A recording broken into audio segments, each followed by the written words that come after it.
Today, I'll be walking from Silloth through Skimbeness to Grune Point.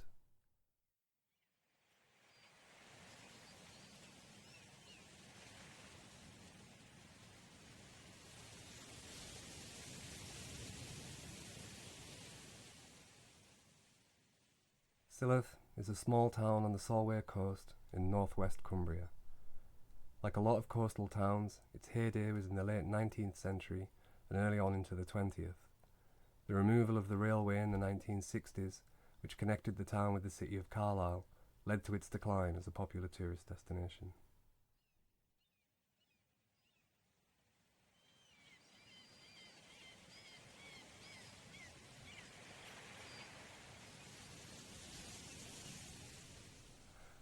An almost brutalist stone promenade runs along the northwest side of the town, and it's here that I begin my walk. The promenade runs from Silloth down Skimbeness, a stretch of coastline that was my childhood home, and of this moment is my home again.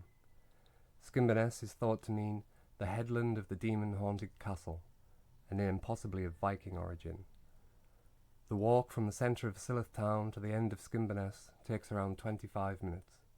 At this point, a road runs east over marshes to the town of Wigton, with Carlisle beyond that. To the west, my walk truly begins as I head into what is known as the Grune.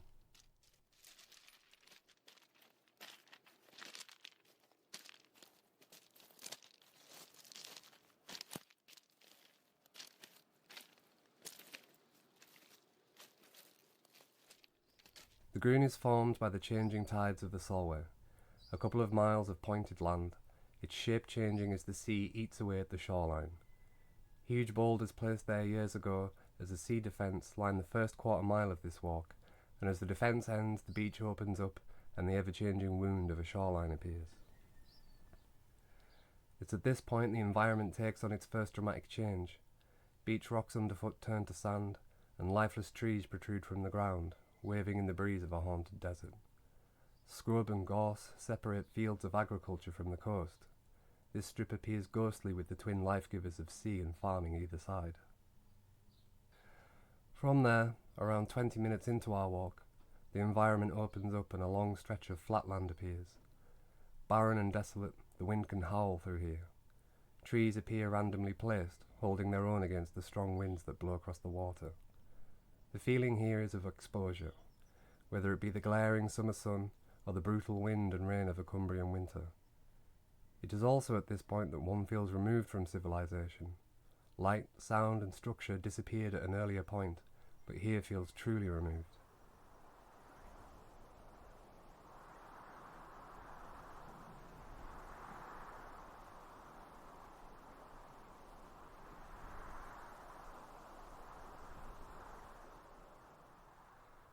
The gorse creeps back in.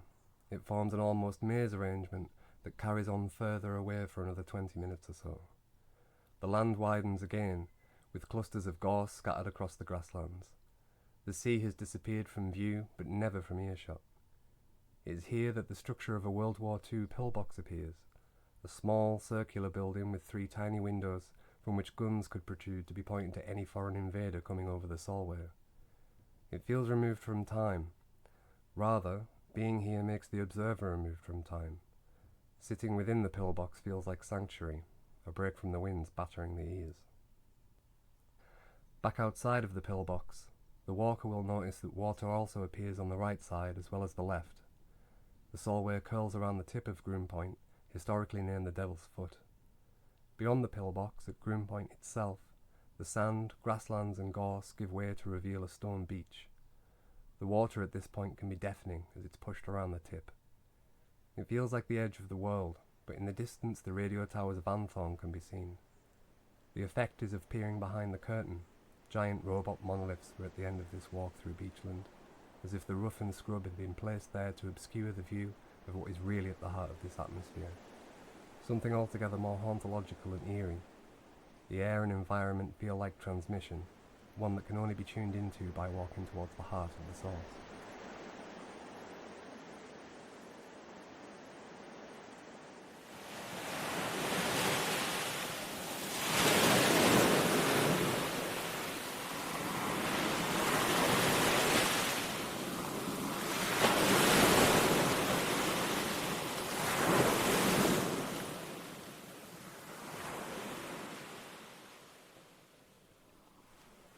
It is at this point, the very end of the land, that our walk ends.